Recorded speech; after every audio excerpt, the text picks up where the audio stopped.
take you back a bit, sir, to... Well, I was born in Lagos, 1942. That Lagos is not the Lagos of now. When I talk about Lagos, you know, the whole of Lagos at that time was Lagos Island. That's all we knew as Lagos. Where we are now is part of Western region. I grew up in Lagos, went to, attended the school at Yaba Lady Luck Institute, we called it then. It was a private school, one of the, premier of private schools at that time, primary school, Lady Luck Institute. And after that, I went to Ijebode Uluwa College for my secondary education. I suppose you now ask me, why did you have to go to Ijebode? There are so many schools in Lagos that you could have attended. Yes, that I always remember my mother for that, because she thought I was getting too troublesome. And she believed that if she allowed me to go to school in Lagos, to go to secondary school in Lagos, I may end up, being a boxer, a football player, or because those were the things I was really interested in growing up. Yes, I played a lot of football, and I did a lot of boxing as well, and weightlifting. But and I'm talking about 10, 11-year-old kid now. But at that time, people had opportunity to express themselves. We had a lot of boys clubs here and there that you can go and train and enjoy yourself. And it also keeps people out of mischief. But my mom, most parents normally then and even now, you want your child to be either a lawyer, a doctor, an accountant, an engineer, and that's what people thought of at that time, and are still thinking of. But I could still have done well in Lagos, probably not as well as I did, in Ijebode, because the distractions could have been very much. Whilst you were in secondary school in Ijebode, was that when your love for medicine, or how did you begin to think of medicine? Yes. I had always had a liking for medicine. Why so? Yes, because I've had occasions that my mom took me to General Hospital in Lagos Island, that it used to be called Odon then, General Hospital Odon. Okay. The one that occupies between Marina and Broad Street. Okay. And each time I looked at the doctors, I just felt, oh boy, these are superhumans. They look so distinguished, their personalities, the way they talk to you, the show of mercy and dedication and so on. And I just felt, oh boy, I wish I could just be like these people. And particularly when they put that stethoscope around their neck, it was a big symbol, that you feel this is a very desirable thing to be part of. And so when we got to the secondary school, I showed more interest in the science subjects. Particularly, I had a science teacher at that time. He used to be, he retired from the Nigerian Army, Major General Olufemi Olutoye. And now he's a KBSC,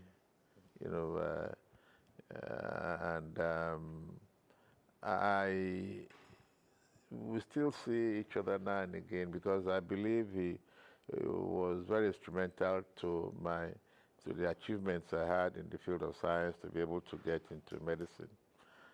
So he was really a factor, that he took special interest in me, and he, guided me towards science. So I did very well in the science subjects in school SAT.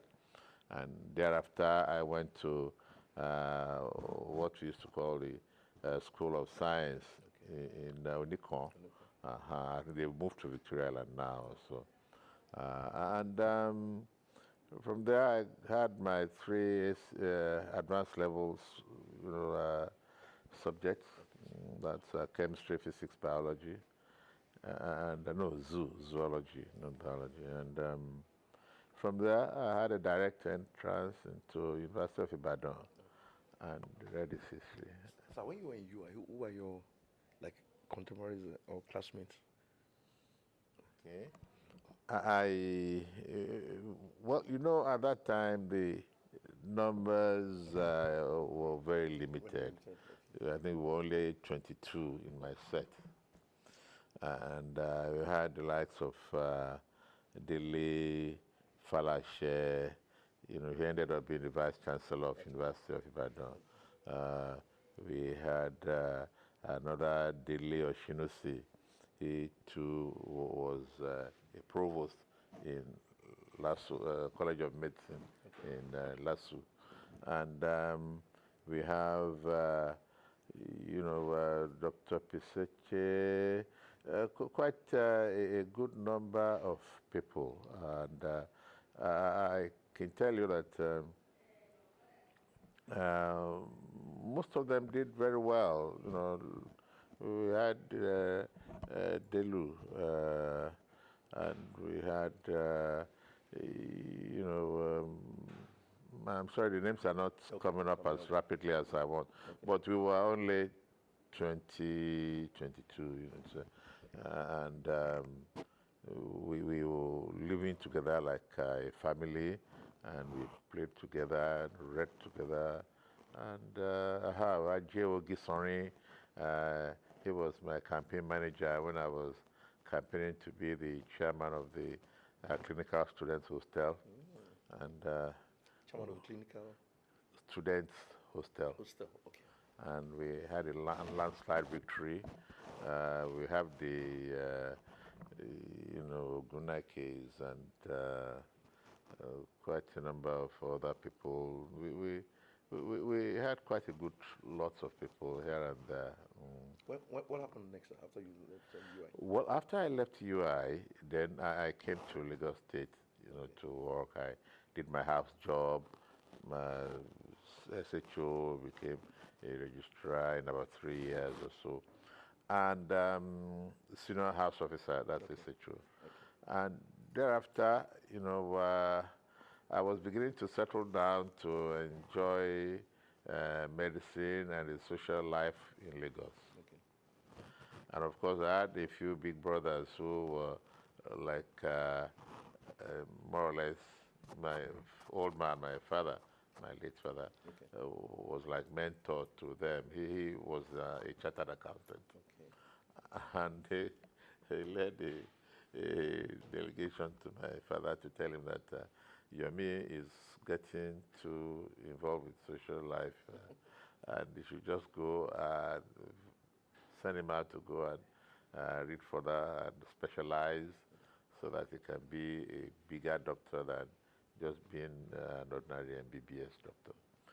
So and then my old man called me and he had an interview with me that what do I have in mind that people feel that people respect the specialists and consultants more than the general practitioners.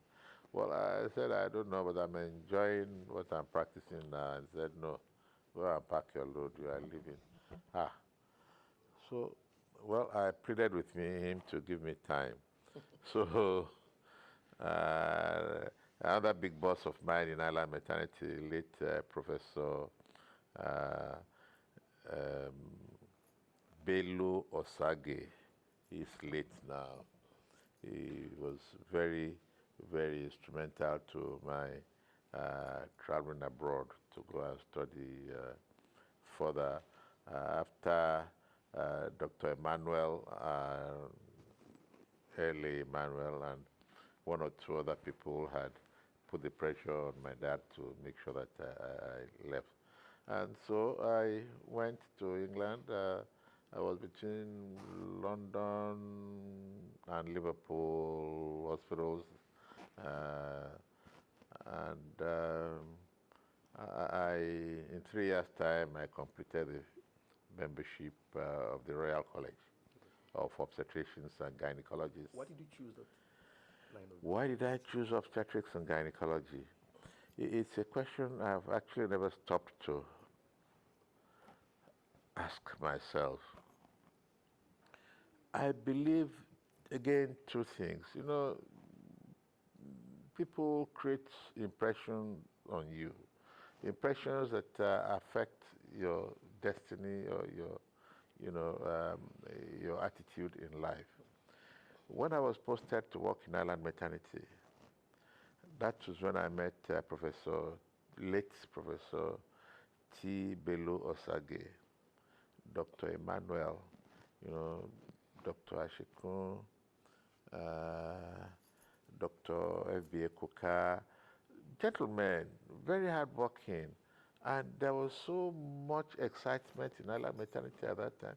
Somebody has delivered, another person is about to deliver. We have to rush somebody for the cesarean section. Somebody has just been referred from one center outside Lagos, because Island Maternity at that time was the only maternity hospital in Lagos. And people were coming. The pressure was on. We were enjoying it. We were doing an average of about 60 deliveries in a day and doing about 8, 10 cesarean sections in a day. And so thereafter, I just decided this is the life for me. I was enjoying it. So when, of course, I couldn't have done anything else, because Professor Bello Sagi just called me and said, "You look like somebody who will be a good obstetrician." I said, "Oh, if you say so, sir, I don't know what a good obstetrician is beyond just delivering women." But of course, I learned later, I got to know later that it is much more than that. So, and that was it. So I went to England and did my obs and gynae, and the Almighty made it possible for me, because before then, there were quite a number of people who have been before me, and they couldn't really, get through with it. So, and the Almighty made it possible for me, and I praise Him for it. When you finished that, did you stay back or you came back like straight away? Week after the result was announced, I came back home. I came back home because I believe that my people needed me more here than my being there. And the other thing was that, as far as I was concerned, my fulfillment in life will be to serve my own people, and that I believe I will get more recognition here than I would have over there. To the extent that when I came back, the permanent secretary in the Ministry of Health at that time said, and one or two other people, that, "Are you sure you have finished your course?" I have finished. Do you want to see my certificate? I'll show you. But you went just about 3 years ago. I said, "Yes, exactly 3 years last month." How could you have done that? Well, I did. I don't know, but I did. And so I showed them the certificate that this is the membership certificate from the Royal College. Because the little talk at that time is that those exams were very difficult to pass, and you may have to spend 5 years or 8 years. And I just went there for a 3-year course, and I spent 3 years and came back with the certificate. Glory be to the Almighty, because I wouldn't say I'm extraordinarily brilliant, but at least I was brilliant enough to pass the exam at the minimum period for the training. And so I came back, I worked the civil service. We had quite some problems with the military government, and it became like a kind of force, to the point that they felt so uncomfortable with the doctors that they're always on strike. They want to overthrow our government, and we have to explain that we don't know how to overthrow government. All we know is how to make sure that people remain healthy, and if they are sick, to help them, heal. Uh, we had quite some issues, and that's where I remember some of my friends that are no more now, like Dr. Refalomo, yes, Bekora Samkuti, Uh, there's a doctor, shouldn't be, and Dr. Adedeji, he's in US now. I think part of the fallout of all that was that he went in with his family and ran for safety. And I think seriously that we meant well because we just felt the facilities, the services in the hospital were bad. Okay, we have all these people with the big degrees, but the facilities were not available, the drugs were not available. And we complained, we wrote memos, we made presentations and everything. But all they could see was that we wanted to destabilize their government, you know, whereas the people to destabilize them were within their barracks, not us. You know, but so we, and then when I saw that there was no progress, and my mom was very unhappy that Oma Noma was soja, Oma only Beresi, you know, that kind of thing. And I said, well, all right, so what do I do? So by that time, my mentor, Professor Bello Osage, had a hospital in Campbell Street, and so I joined him. Osage Medical Center. I joined him, and I was with him for about 5 years before I came to Ikeja, to FINNIH Medical Center on Ududua Way, Ududua Crescent, rather. So, worked there for some time until I was getting tired, and I retired at the age of 74, 75. Yeah, I thought I've had enough. Okay. Well, I was not alone. I had quite a few other doctors who were working with me and all that. But I just felt, you know, at that point, I've had enough.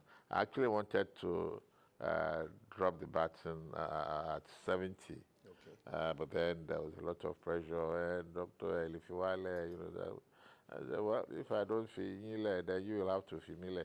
Because the problem is that the practice of obstetrics and gynae is a very serious practice. Okay. Because at any given time you deal with at least two lives. That is a mother and a child. It could be more than two if there are two or three babies inside. So you have to be sure that you can be called 2 a.m., 3 a.m. And I felt, well, at 70, 70 plus, it is not going to be very convenient. And the way we have been trained, you cannot say, okay, I'll see you in the morning. Before you get there in the morning, some horrible things might have happened. So you have to get out of bed and make sure you go there and be there to salvage the situation. So since you retired, sir, what have you been up to? Well, I stepped up my politics. Okay. I stepped up my politics, and I've been doing some writing. I do some writing, and I also function in some advisory capacities on the health, of the country and beyond. And I've also done a lot of traveling around, and I find time to relax more. I sleep more. And that keeps me, energized. And I believe that, the important thing right now is that I'm more involved in politics than in medicine, basically because I believe that no matter how good or strong you are in this special field, the political situation is bound to affect whatever you want to do.